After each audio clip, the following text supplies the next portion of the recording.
Welcome to Fantasy Sports Daily, powered by FantasyGuru.com. Monday through Friday at 12 p.m. Eastern Standard Time, 9 a.m. Pacific. Ray Flowers breaks it all down for you from a fantasy sports perspective.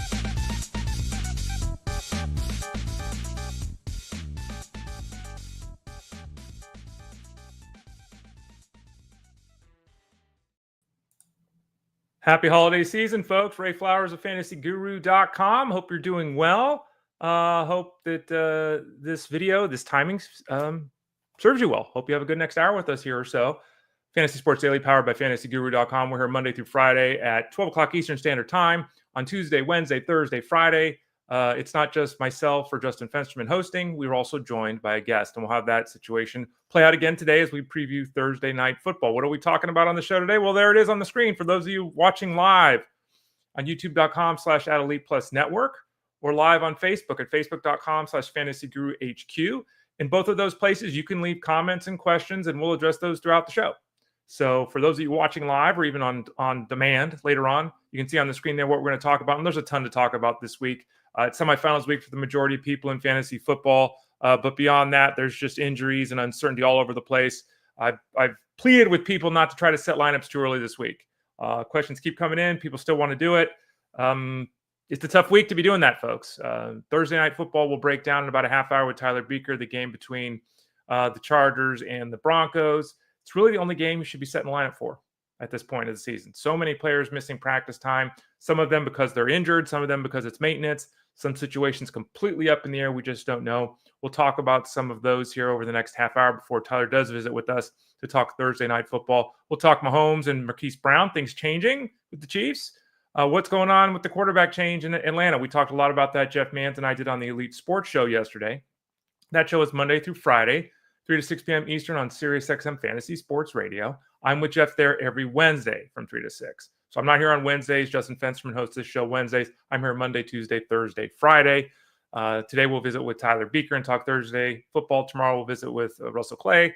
Usually looking to what's going on this week as well as forward thinking because he's our dynasty guy over at FG. So we'll talk with him tomorrow. But as you can see there, just a ton of running back situations that are up in the air. And so we'll talk about him here over the next 25 or so minutes. Before we dive into that, by the way, you can follow me at the Ray Flowers in a variety of social media places. Let me take a little sip of water here. Actually, it's red raspberry tea. It was on sale. It's okay. 2 ways to get involved with us significantly at FantasyGuru.com besides watching the show and participating with us if you're already a member over at the site. The 2 main ways you see on the screen there. Santa Man's doing his best Chevy Chase. First off, you can go to FantasyGuru.com, click that subscribe tab in the top right corner. When you do that, you have access to all of the packages we have to offer. The baseball package isn't live, but we'll have some exciting news on that coming soon. We're targeting a release date. It's coming up pretty quick here, so we'll talk about that here in the coming days, probably next week. You can click on the MVP package when you go there. Subscribe top right corner at FantasyGuru.com. That MVP package includes everything, right? That's NASCAR, PGA, MMA, basketball, hockey. All of that can be had in one package. If you're still looking to do football, though, we can help you. $65 the rest of the way. You get all the football content we have. I'm going to pause this for one moment here so I can cough.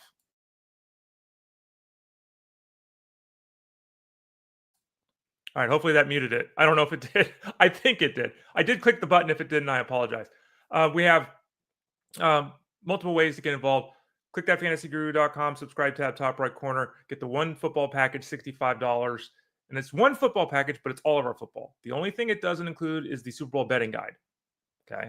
That's a separate entity, but everything else, all the articles, all the live streams, all the access to Discord, all the rankings, all of it for seasonal, DFS, and wagering. All 3 parts, usually separate.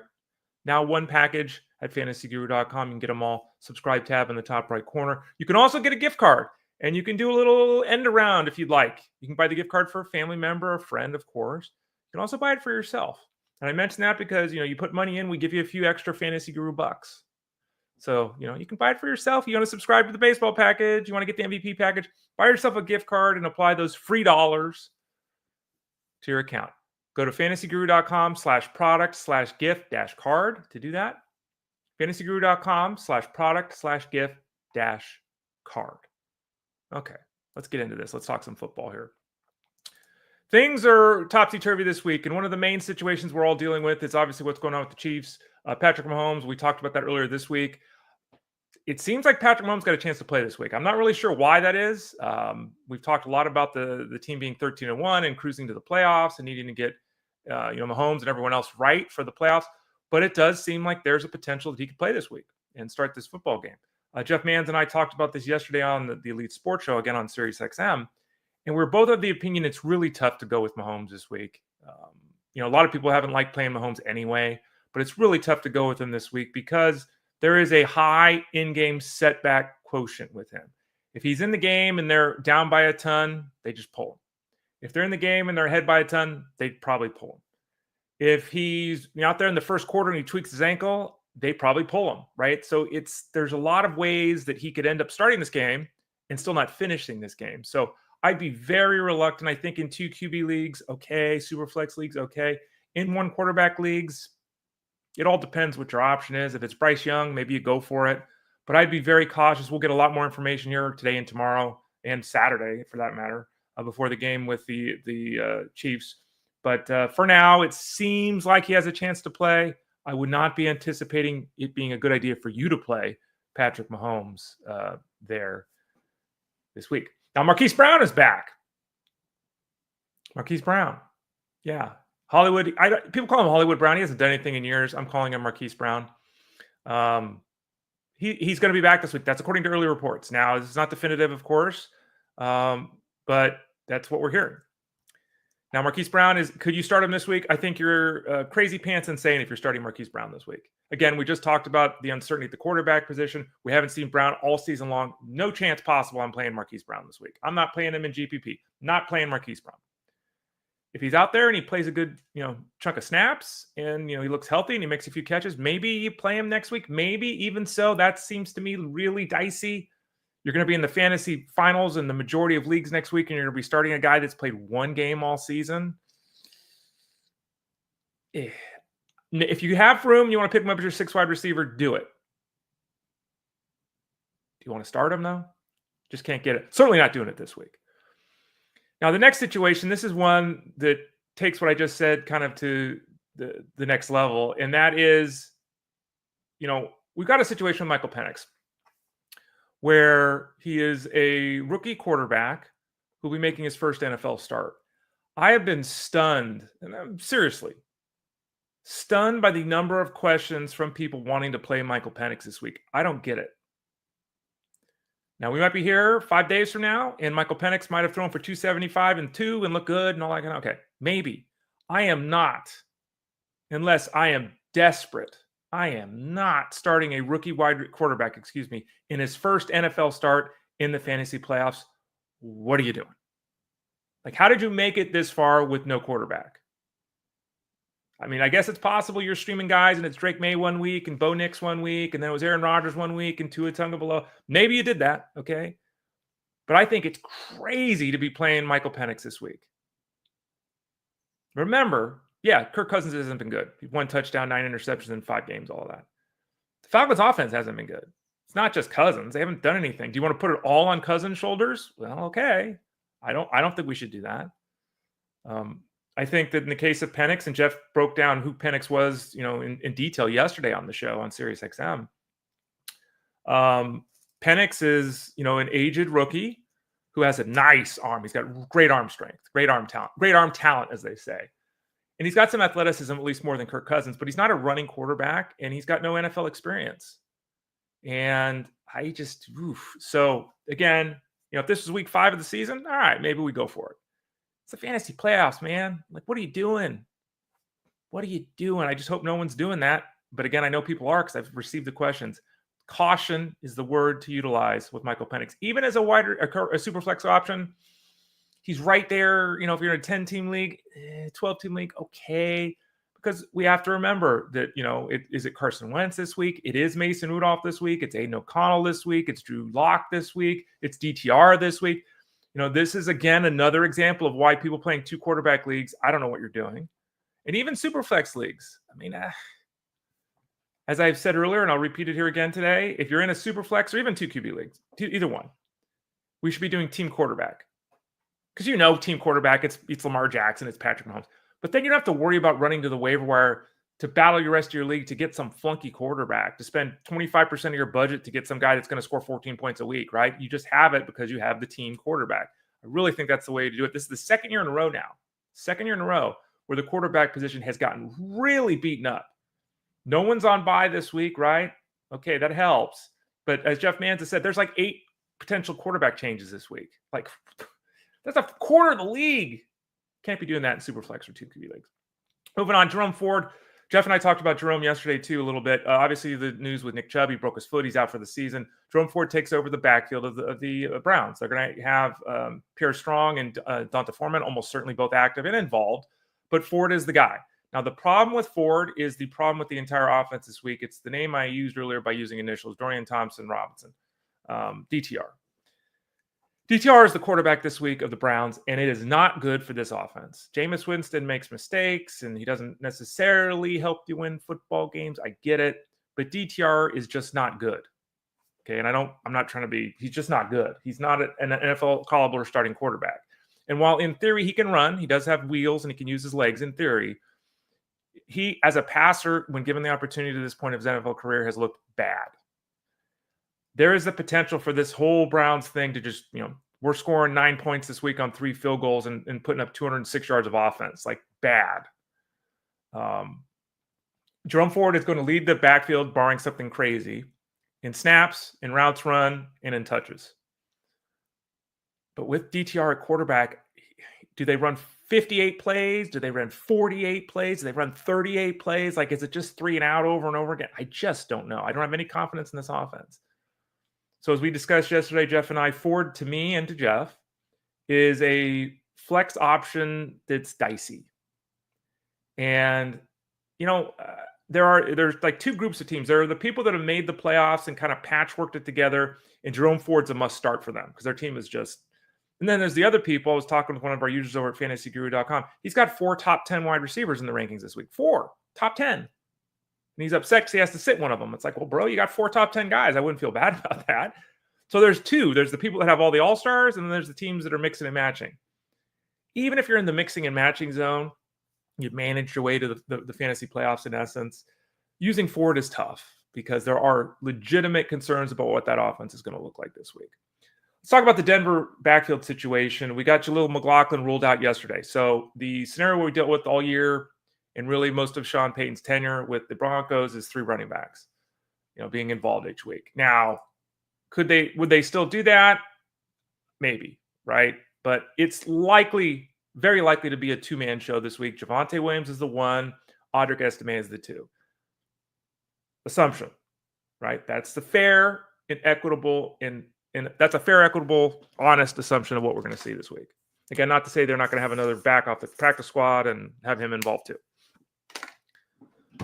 Now, if I had to play one of the 2, I would play Javonte Williams. Would I play either one of the 2? I don't know. What was it? 2 weeks ago, 3 weeks ago here on the show, I've said, I'm out on the Broncos backfield. I've tried for 2 years. I just can't anymore. I'm still in the same spot.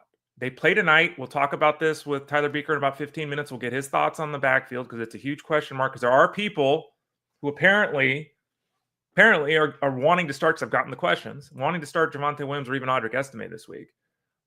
I can't look at either one of those running backs and say they're a top 25 running back this week. I put them in that, desperation flex spot, and I don't want to do it. Again, there are scenarios where maybe this is just what you got. Maybe you've got Tony Pollard and you're not certain if he's going to play this week. Maybe you've got Alvin Kamara too, and you're not certain he's going to play this week. And maybe you don't have Spears and Miller. Maybe you got to go Javonte Williams because you need to get 8 points or whatever. So there are scenarios, but I just can't. I can't recommend them. Not to say that there's not somebody that'll ask a question where I'll say, yeah, it's Javonte Williams, but I can't recommend either one of these guys. You can't be playing the game of guessing in the fantasy playoffs. And this is what we're doing. Because as much as I think it's Javonte Williams, and I think that's a fair position to take, it could be Audric Estime for all we know. So desperation zone. Hopefully you're not in that. And we'll ask Tyler what his thoughts are here in a few minutes.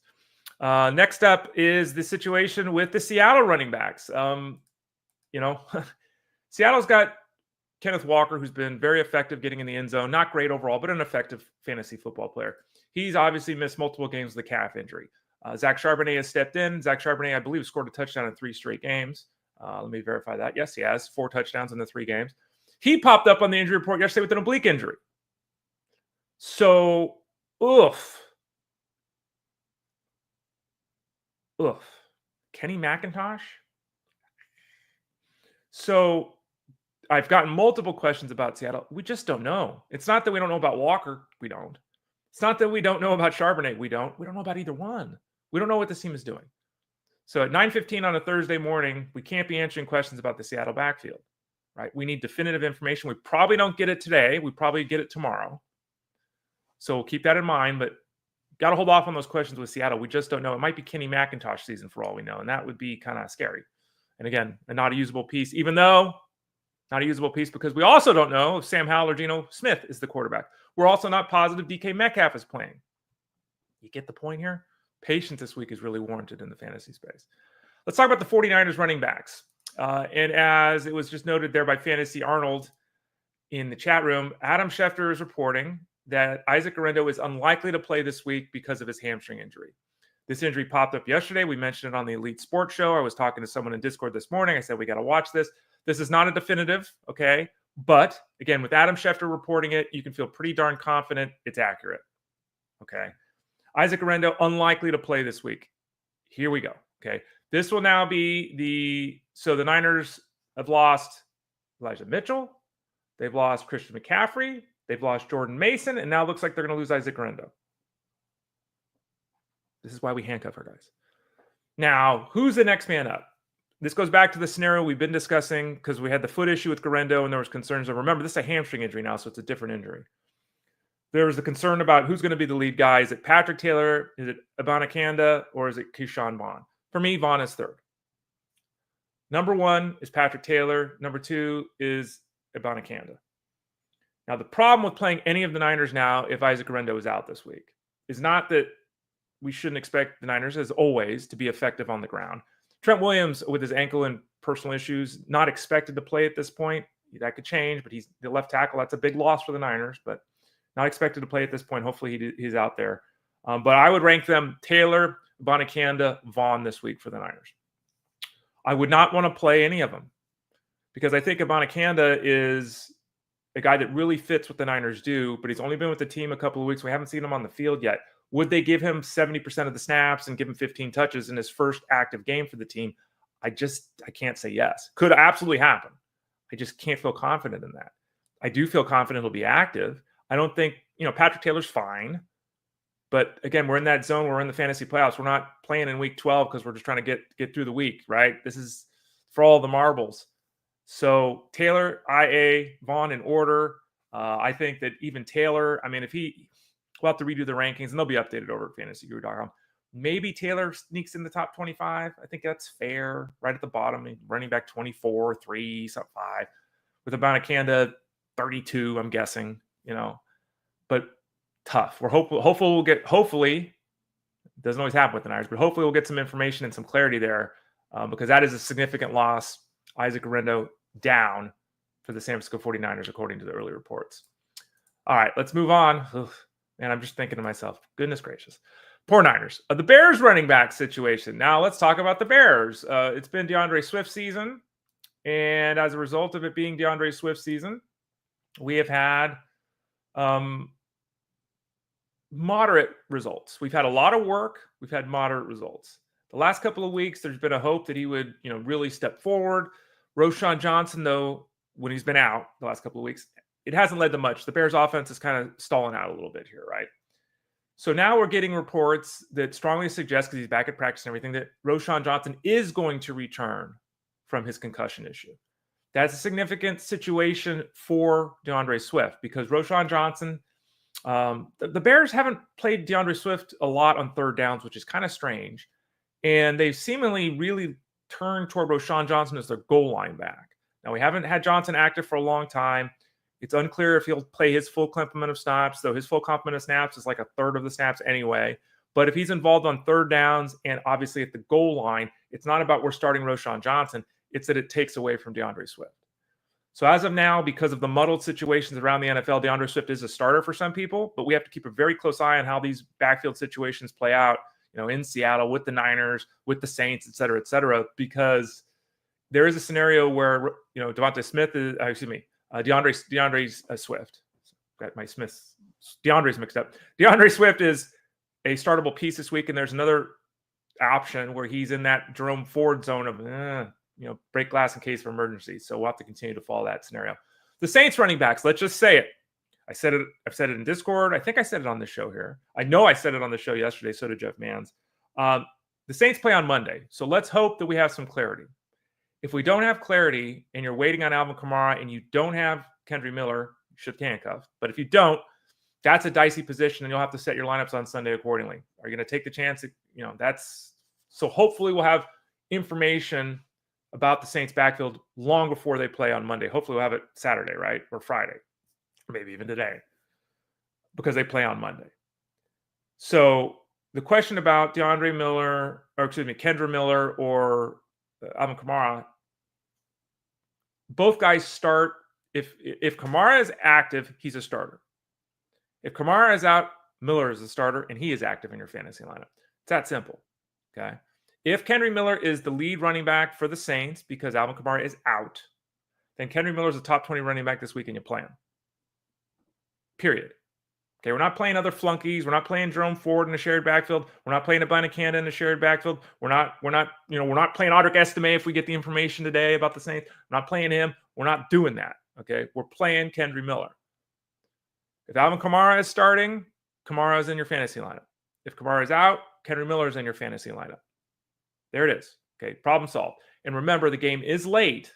It's a Monday game. So if you've got Alvin Kamara and you don't have Kendre Miller, you got to watch that information closely because you can't afford to not have a pivot on Monday if you're in the fantasy playoffs. Next up, Tony Pollard. Tony Pollard's dealing with an ankle issue. I think he missed practice yesterday. Who cares? It's a Wednesday. Keep an eye on it today and tomorrow. My assumption at this point is that Tony Pollard will play through the ankle injury just like he did last week. We did see a scenario last week, though, where Tyjae Spears, basically matched him in terms of touches and snaps, which is a concern for Tony Pollard. He still had 17 touches, but he wasn't involved in the passing game for basically the first time all year. I think that was a little bit of a one-off, but, he's still talking about 17 touches. So it's not panic time with Tony Pollard. He's a bottom-level running back, too. Keep an eye on that scenario. Tyjae Spears is a flex option this week. Can't expect the replication of last week's touch count. Certainly not the production piece, the 2 touchdowns. He's, another one of these guys that maybe, but do we really want maybes in the fantasy playoffs? Tyrone Tracy is the lead back for the Giants. I think he is. Singletary's been involved a little bit. Singletary's been involved, not to the point of being an option himself, but enough to screw up everybody else. And that's unfortunate.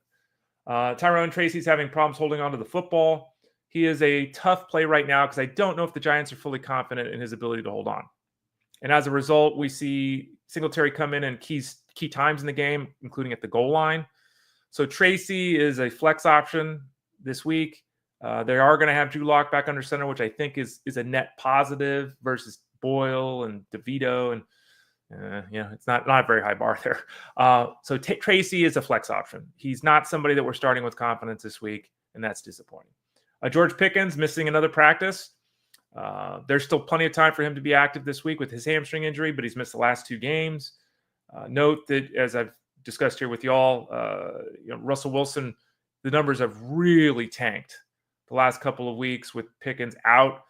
So Pickens' viability and availability to play this week is huge for the passing attack of the Steelers. Like I said last week, if Pickens is out, you can't be starting Wilson even as a confident super flex play. And we saw that play out, unfortunately, last week. So Pickens is huge. Also, Pickens being there or not being there has a slight impact on Pratt Freiermuth, who people are kind of looking toward because he's been scoring touchdowns the last 3 weeks, I think.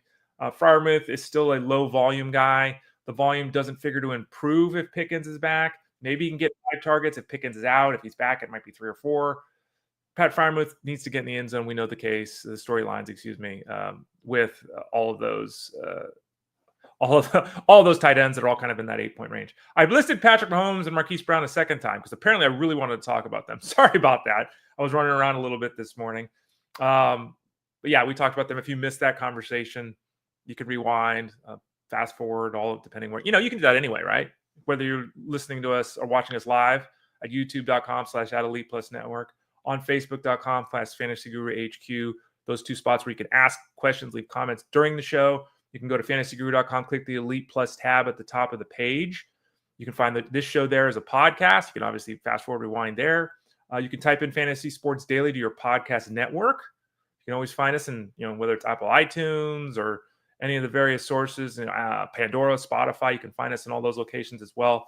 You can obviously do that. And you've already heard and seen the Patrick Mahomes and Marquise Brown discussion. Jaylen Waddle is an interesting one. Jaylen Waddle, he hurt his leg last week. He barely played, only had a couple of targets, didn't have a catch. He's got a knee issue. He didn't practice on Wednesday. We'll have to monitor this one. Malik Washington, as we talked about with Armando Marcel on Tuesday, Malik Washington is a sneaky pickup. He's a sneaky addition this week because if Waddle is out, Malik Washington, as we saw last week, he's up next. And so it's Tyreek Hill and Malik Washington that would be the top 2 pass catchers for the Dolphins. I think he caught, 5 for 50 something last week, did Malik Washington. He should be expected to be in that zone again. Likely to see a large volume of targets against the 49ers to Jonnu Smith, as we saw last week, as we've been seeing for a month and a half, 2 months now with Jonnu Smith anyway. But the Jaylen Waddle one, continue to watch that. Malik Washington went 5 for 52 last week and should be expected to be in that same zone again against the Niners this week if Jaylen Waddle is out. If Waddle is active, we're not playing Malik Washington, and we're looking at Jaylen Waddle as like a low-end, very low-end wide receiver 3 flex play. Not with confidence either. And then finally at the tight end position, Brenton Strange. Tyler, we'll join Tyler Beaker here in a few moments. Armando Marcel and I talked about Brenton Strange in depth on Tuesday. You can always catch that talk. It's episode 295. We spent 5 minutes talking about Brenton Strange. Brenton Strange got a shoulder injury. He popped up on the injury report yesterday. Likely to mean probably nothing. I mean, probably doesn't amount to anything. It's probably not going to change his outlook this week. But keep an eye on that because that is something, guys coming on, coming on practice reports as injured is not something we normally see and feel good about in week. Like if he tweaked it on the weekend, okay, we didn't know about it until yesterday. So keep an eye on that. He's a potential streaming tight end 1 this week. We have him ranked as a tight end 2. I'm more of that zone because I think it's more of the 4 or 5 catch for 45-yard thing than it is the 1173 that he posted last week. But keep an eye on Brenton Strange. I know a lot of people are counting on him this week. Oh, and final thought. Tonight, and I guess we can talk to Tyler Beaker about this. Looks like Hayden Hurst is going to be active. So we'll have to talk to Tyler about his thoughts with Stone Smartt and Hayden Hurst. Does Hayden Hurst ruin things? Does he ruin things? We'll find out in a few moments. So again, every day, Monday through Friday here on the show, 12 o'clock Eastern Standard Time, we're rocking and rolling. And on Thursdays, we visit with our man, Tyler Beaker, who you can find at fantasyguru.com, doing seasonal work, doing DFS work, doing wagering work. He hosts the live stream Friday nights, doing all that DFS stuff. You can get all of that by going to fantasyguru.com, clicking the subscribe tab in the top right corner, get the seasonal DFS and wagering, all 3 of them as one single package for the holiday season to get all of Tyler's work.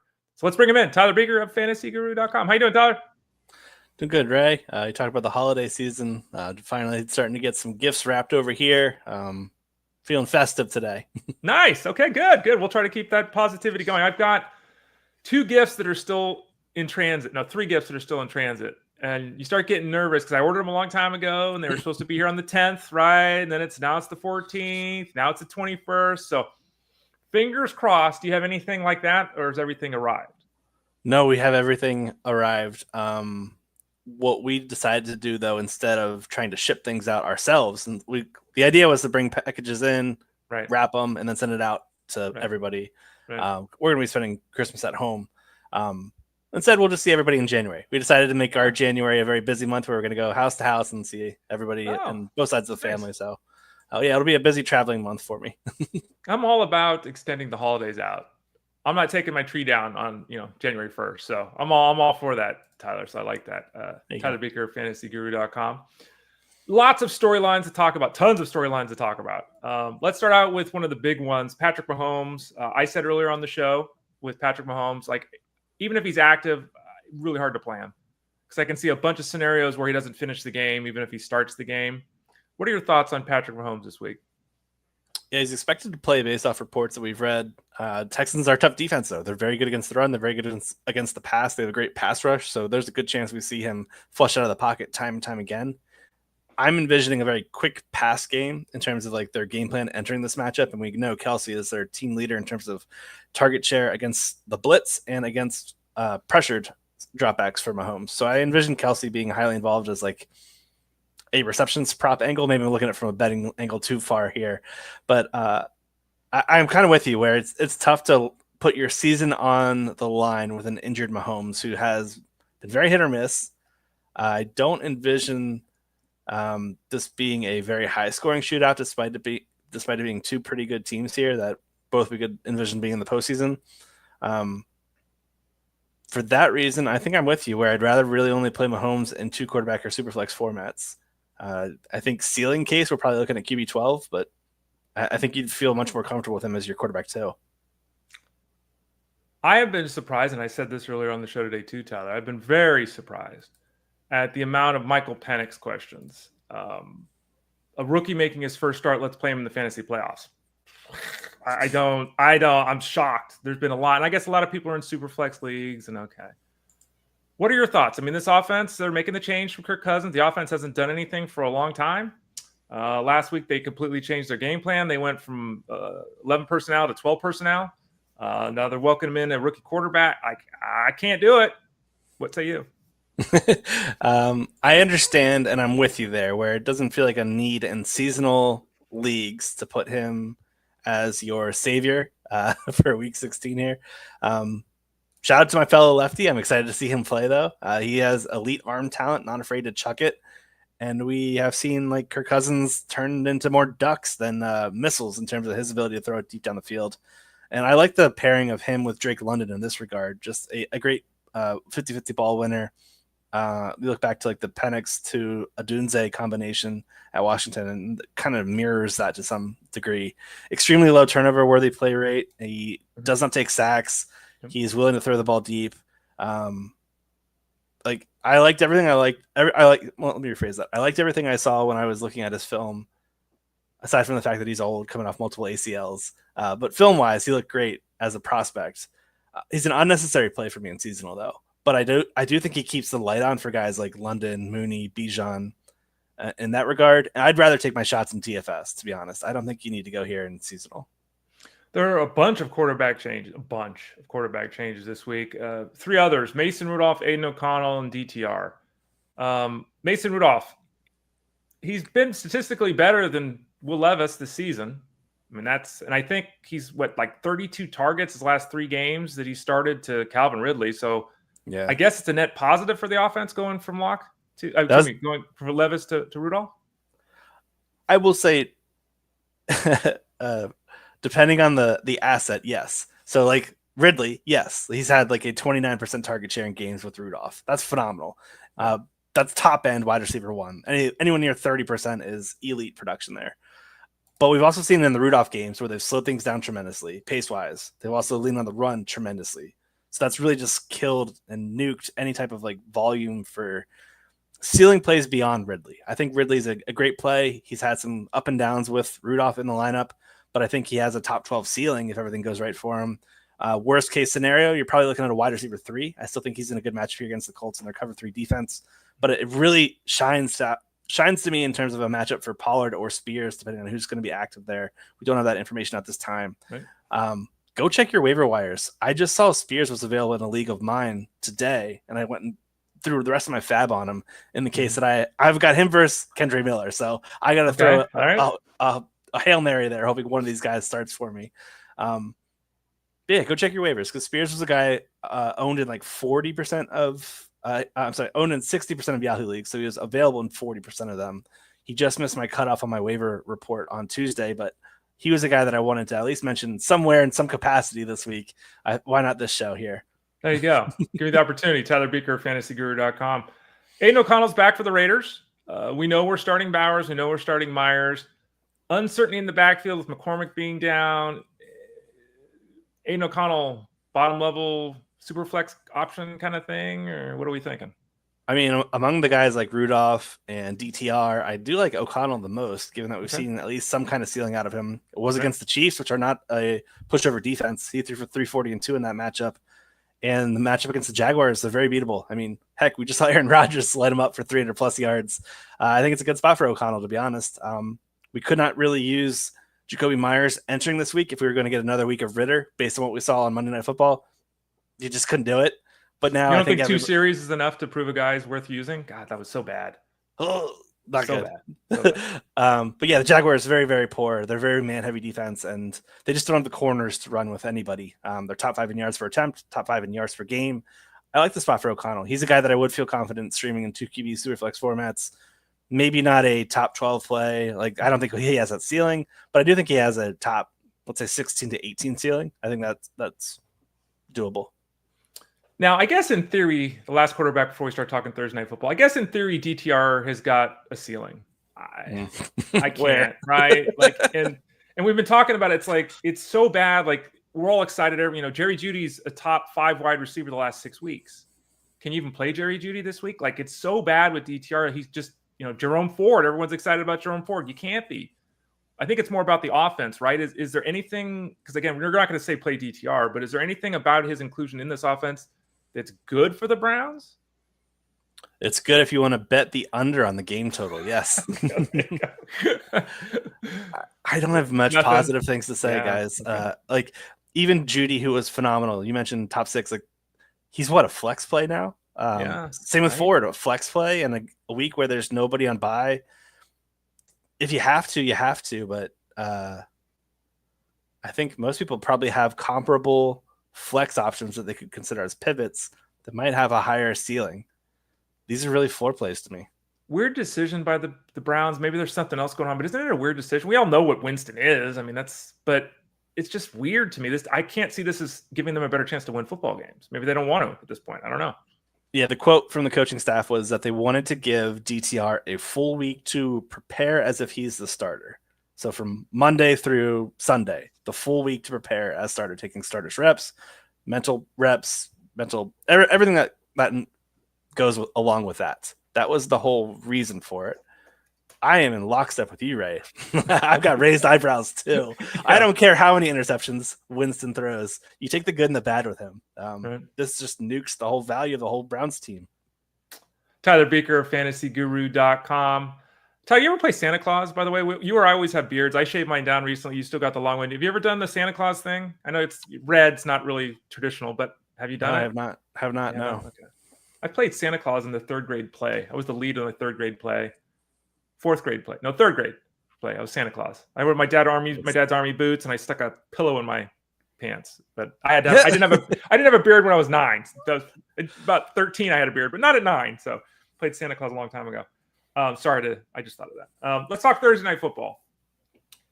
And you know, this is a wild week, and I've said it over and over here on the show and in Discord. Like, a lot of people obviously want to set lineups and everything like that. This is not a week to be setting your lineup early. Right? The only questions that I really want to be seeing right now are Thursday Night Football questions, because there are so many situations, quarterback, running back, wide receiver, so many situations with uncertainty. We got a game tonight between Denver and the Chargers. Let's talk the backfield of Denver. Jaylen McLaughlin's out, and everybody that has seen what the Broncos have done for 2 years now in the backfield has seemingly forgotten all of it because Jaylen McLaughlin's out. So now they're into Javonte Williams and Audric Estime. I've seen more questions about Williams, but I've also seen, do I start Estime questions? Talk us through this situation. It looks like there's only going to be 2 guys involved this week. Does it matter to you in this matchup with the Chargers? Listen, guys, do you really want to put your fantasy season hopes on the line in a Sean Payton backfield where he's pulled the rug under us every chance he got? This just feels like a situation where it's best avoided in terms of championships and squads that are fighting for a title. Maybe it's week 17 or week 18. If you're in the toilet bowl and you're just trying to get some points, sure, let's throw the dart at the dartboard. Hopefully we hit it and not the wall. But I'm looking at Javonte, under 20 yards in 4 of his last 5 games. It takes a gigantic leap of faith. And when the stakes are raised here in our seasonal leagues where we can't afford to swing and miss, I'm not taking the bait. I'm not doing this. I do like the spot for Javonte in terms of like matchup. It kind of makes sense. That said, it could be Estime. It could be a spot where the Broncos fall behind and have a disastrous start like they did last week against the Colts, where they just don't really need to run the ball often. I'm not playing it in anything that has any type of value to me. I just want to avoid this backfield. And I think it's safe to say that we don't Peyton backfield doesn't merit the benefit of the doubt at this point in the season, where you're really, really risking a goose egg, a sub 5-point outing, a sub 10-point outing, where again, no team's on bye. Just because it's on Thursday, we don't need to panic and throw one of these guys into our lineups. Hopefully you have a better RB2 or RB3 flex play over Javonte Williams or Estime, who have unknown usage and unknown snaps. Like, there's just so many unknowns here. I'd rather go elsewhere. I'm really not looking forward, by the way, to next week. We got games on Monday, Wednesday, Thursday, Saturday, Sunday. I mean, it's just the stardom sit-em is going to be so bad, so brutal next week. Thank you, NFL, for screwing us all. Really appreciate that. Tyler Buecher, fantasyguru.com. All right, so that's the backfield of the Broncos, and I'm in agreement with you. I said similar things earlier.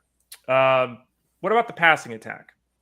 Talk us through Bo Nix, who threw 3 picks last time out, but had 3 touchdowns, and there's been a lot of 2-touchdown games. He's not running like he used to run, but the passing production's gone up a little bit. Not the matchup is. Talk to us about Bo Nix and your thoughts tonight with him.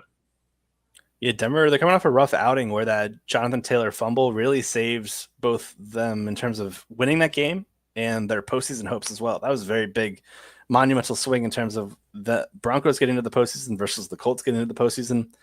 These teams squared off in week 6 where we saw the Chargers 23-0. They raced out to a big lead. We didn't see any points from the Denver until the 4th quarter. So you look at the final score of 23-16. All those points came in the 4th quarter when it was basically garbage time. Right. I'm not expecting a high-scoring matchup here. This is a low-scoring game where I like the under, if anything. Chargers are beat up a bit in the secondary. I will say Nix has thrown for multiple scores in 4 of his last 5 outings. He does pretty well against zone-heavy defenses that play too high. I think he's more of like when we add in his rushing production, I think Nix is probably more in like the QB 13 to 15 range. Okay. And I think that's fine. He's probably not a player you need to start in most seasonal leagues, but if you're in a super flex format, yeah, you could do a lot worse than Nix, given the names we've talked about in the last 20 minutes. Yeah, I think he's like QB 13 to 15, probably right on that cusp of outside QB 1 spot, mainly because I don't like the spot for his top receiver, Courtland Sutton, who struggles pretty well. He struggles pretty immensely against 2 high coverage shells. We could say the same for Mike Evans, who last week broke that narrative and went bonkers. So take it with a grain of salt. The Chargers are also middling in fantasy production to perimeter wideouts. They are also bottom 7 in completion percentage over expectation to receivers on the outside. So they don't allow a lot of catches. Sutton's coming off like a 3 for 9 outing, 3 catches on 9 targets. But generally, Sutton's been a guy we've been able to lean on. That's where it's kind of like pushing and pulling in 2 different directions, where the matchup says one thing, the target volume says another. I'm always going to side on the target volume. So I'm going to take the matchup with a grain of salt to a certain degree, where instead of him being a front end wide receiver 2, I think Sutton's more appropriately ranked as a back end wide receiver 2 in this matchup. You're still probably going to play him in most formats, most leagues. Just don't expect like the 100-yard outing with a touchdown.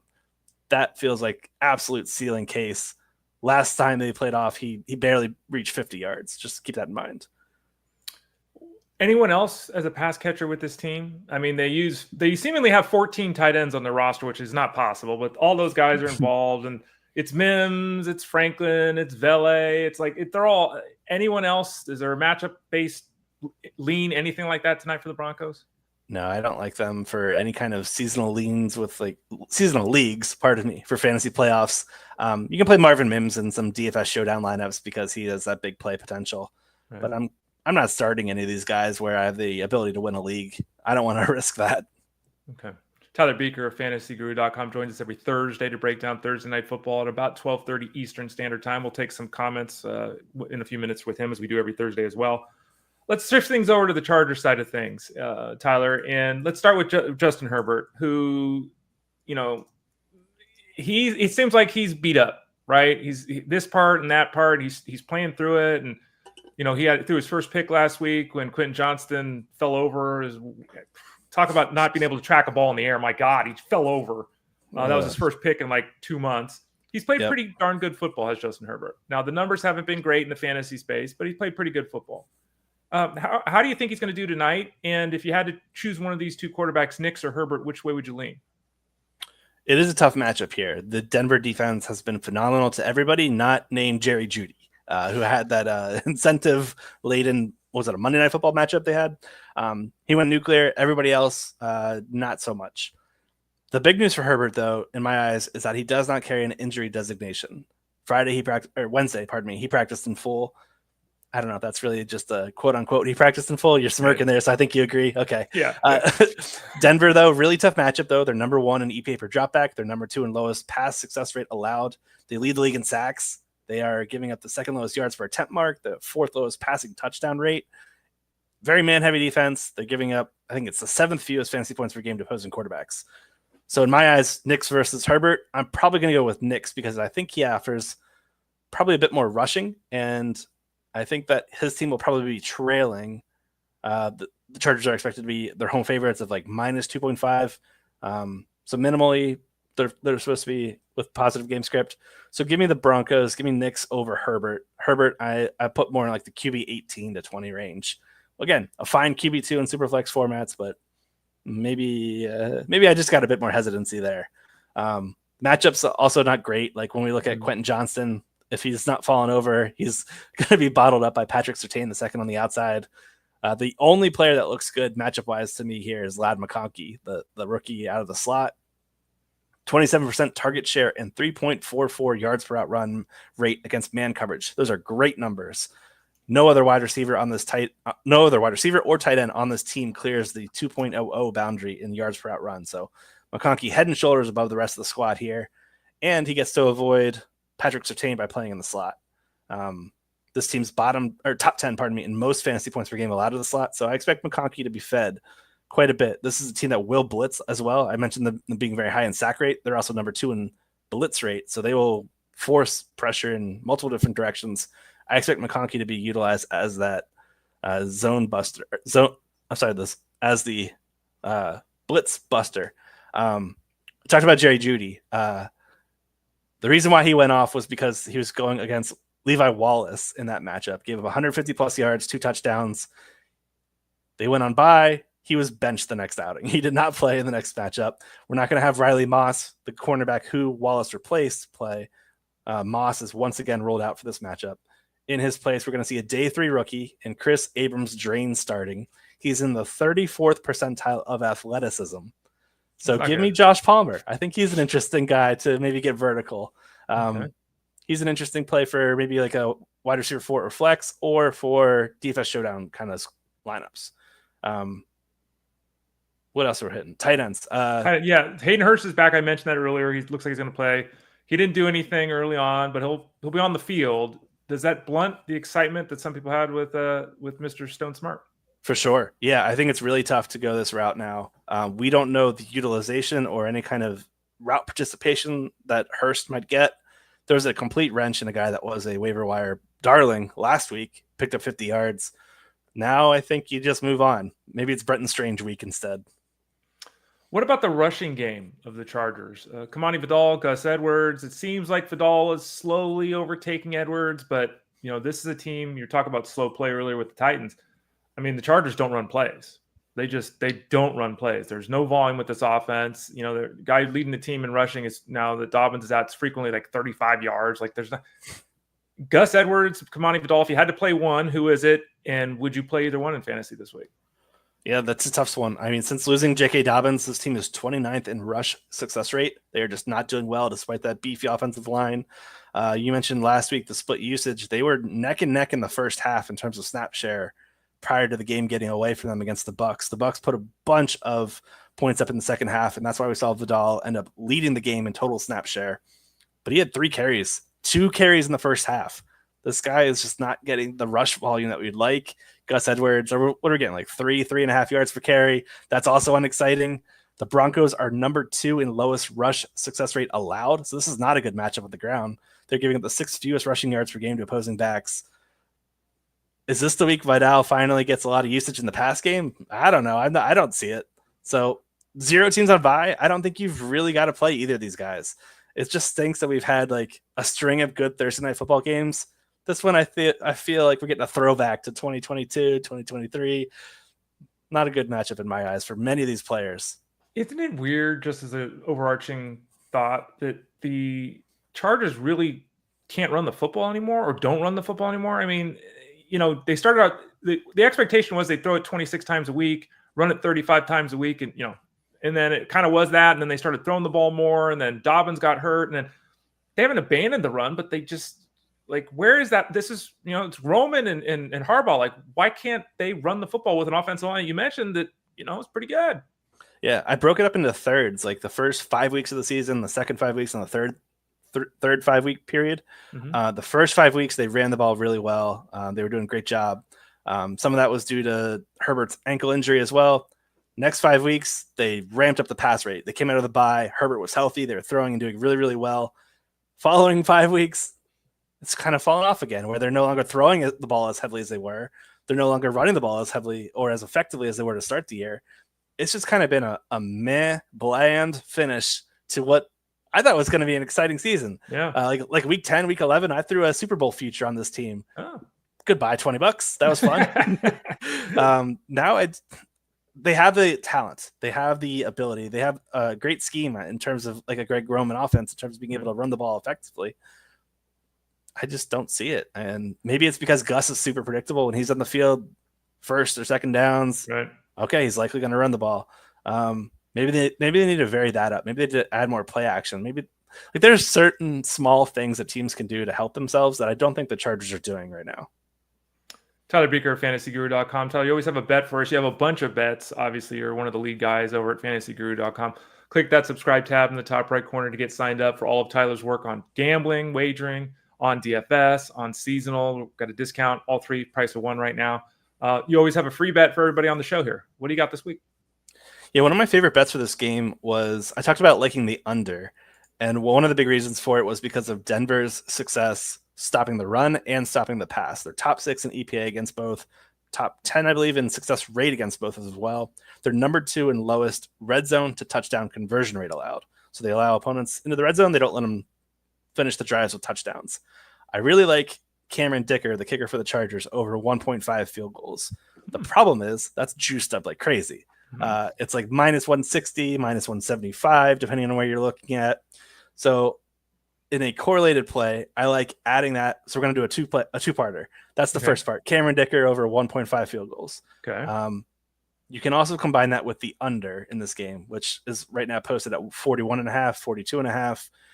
We can add 10 points to that, jump that up to 51.5 and take the under. Feel pretty confident about that. And the two plays are kind of correlated, where the Chargers are finishing drives with field goals over touchdowns, lower points. This game finished under this total last time, under this 51. It finished under 41 last time. But we have some extra elbow room. Combining these two plays on Bet365, it's a plus 135 play. Anywhere else is like minus 115 or something. So if you have access to Bet365, go bet there. But also DraftKings, it was minus 115. No, it was minus 120 on DraftKings, minus 115 on BetMGM. So shop around, but I like those two plays. It's centered around the kicker, though. The kicker is the prop that I like the most. It's just juiced up a bit too much to recommend it to most casual bettors. Tyler Beaker, fantasyguru.com. Interesting. I like it. You don't need to get a double here on the show. Again, for all of his betting and the whole cruise, fantasyguru.com. Click that subscribe tab in the top right corner. Let's dive into some of the questions. Tyler, Angela just asked a question. Does the CH signing affect Kendre Miller's fantasy value? I can't see CH playing more than 5-8 snaps, even if he's active. I mean, it's just, there's not enough time. That's kind of what I'm thinking. I think it's the Miller show. If Kamara is out, you were shaking your head. You agree with that? Absolutely. You nailed it there. At most, we're getting a few snaps. Don't think he even is active, to be honest. Brandon L. has the following comment. Loves the scheming article that he reads every week. His question is this, Tyler. Am I overthinking McLaurin, sitting him for Devonta Smith? And McLaurin, if you didn't know, because we haven't been told this 712 times in Discord this week, only caught 2 passes last time he faced the Eagles. Again, this is we say rich person problems. These are both guys you should just be starting, right? Devonta Smith and DeKarry McLaurin. If you had to make a choice here between the two, does what happened last time to McLaurin lead you to sitting him for Devonta Smith? It's tough. Quinyon Mitchell is playing phenomenally for a rookie right now. He and Darius Slay are combining to really limit production on the outside to opposing wideouts. One of those being McLaurin over these last 8 weeks they played each other. I'm gonna be honest. This one's tough. It's both. You play both. The answer is play both, right? Yeah. I view both as top 24 options this week. Where right. I couldn't envision a situation where you have these guys sitting unless it's like a start 2 wide receiver setup or something like that. Where have that? Yeah. I'll just answer the question. I'm probably playing McLaurin. I'm chasing the volume in a game where I think they should be trailing. I think the Eagles are going to be playing from ahead, and I think it's going to force the Commanders to throw. So I'm going to go McLaurin over Smith, but it is a really close one. It's a tough question. Yeah, Brandon, you're not overthinking it. I think that's a fair comment. Brandon says he does have rich person problems. He's stacked at wide receiver. Good news, Brandon. You're going to win anyway. So we'll be talking to you next week about setting your lineup in the fantasy championship. John's got a question. You mentioned Sutton earlier and some concerns there. So he's got 3-parter here. We're choosing one, I assume. Sutton, DK Metcalf, who's dealing with the shoulder and potential change of quarterback. We don't know yet. And then Khalil Shakir with the best quarterback of all 3. Shakir, Sutton, DK Metcalf. What do you think, Tyler? Ay. This is a doozy of one here. Hold on one second. Yeah.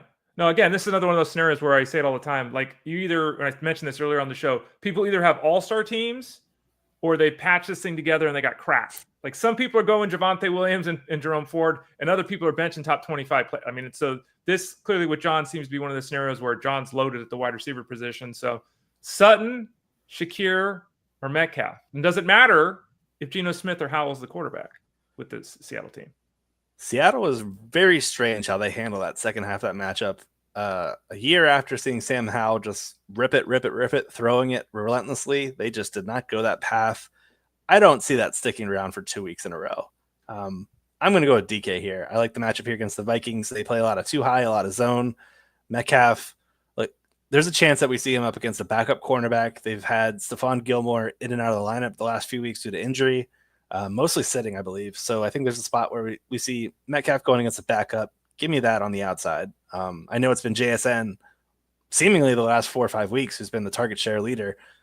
He's off to a great start. Good for him. But I would go DK here. I like his upside in that matchup. Vikings, Seahawks. That's one of the most exciting games of the slate to me this week. So I like Metcalf's ceiling potential in that matchup. John also has a question about the quarterbacks in a non-exciting group of names who we basically mentioned everyone. I don't think we mentioned Mac Jones, or maybe he came up with Brenton Strange. Mac Jones, Mr. Penix, Mr. O'Connell, or Mr. Rudolph. Which of this schlock are you going with this week? Jones, Penix, O'Connell, Rudolph. All right, maybe I'm a sicko, but I mentioned Seahawks, Vikings being one of my favorite games. Good. Jaguars, Raiders is also low-key one of my favorites of the slate because poor defenses. I think we have some competent offenses. I'm not saying exciting, competent offenses. Where to me it's between O'Connell and Mac Jones. Right. I'm going to lean with Mac Jones after the outing we just saw last week. He looked pretty sharp out there. Got both his 2 heavy hitters, Brenton Strange and Brian Thomas Jr. involved. Raiders cannot stop the tight end. They are not great in terms of perimeter coverage either. Their cornerbacks are so bad on the outside right now. They are pretty good at preventing explosive plays, but all it takes is a double move. We saw it with Drake London on Monday Night Football. Jack Jones got burnt so easily on that move. Give me Mac. I like Mac here. Yeah, so 46 passes or something last week too. A lot of passes, and that's another reason why the whole situation. I think why the Falcons made that change. Like Kirk Cousins couldn't do anything against that defense. Like my God, that's just like 15 points and Apollo. I know Apollo Creed. I don't know Apollo 2K. I don't know. I mentioned earlier Tyrone Tracy and how the fumble issues. We've got Devin Singletary being an annoyance. The lead back for the team is still Tyrone Tracy, but Singletary's now getting goal line work, and it's like, We got the news earlier today that Adam Schefter's reporting that it's unlikely that Isaac Guerrero will play this week. Tracy or Taylor? We don't know how the Niners are going to play this if Guerrero is out. Is Taylor the guy you would choose there for the Niners for the first part of the question? And then secondarily, would you go with that unknown with Taylor or Tyrone Tracy? Well, this is a 2-part question because it doesn't say start Tracy or Taylor. It says drop. Fair point. So let's answer this in 2 questions. Let's answer this in the realm of just a stash. I would go Taylor over Tracy because I think we've seen enough Singletary these last few weeks where, there's concern.